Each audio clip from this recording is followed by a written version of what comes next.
Hello everyone and welcome back to another tutorial from Tech for Gamers. In this video, I'm going to show you how you can change the in-game audio language on the Bloodstrike PC game. So let's get started right away. First of all, open up the Bloodstrike game on your device, and after you are taken into the home page, if you wish to change the audio or voice language, then simply click on the gear icon at the top right corner. This will now take you into the settings page, from which you can click on language at the left menu, and this will now show you the language as well as voice option. In order to change the voice, click on the currently chosen language within voice.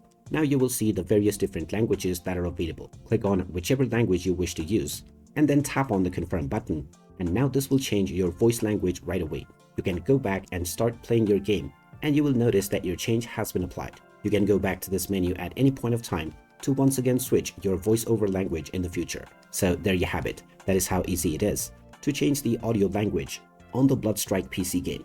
If you find this video helpful, don't forget to hit that like button and subscribe to our channel for more useful tips and tutorials. Thanks for watching, and I will see you again in the next one.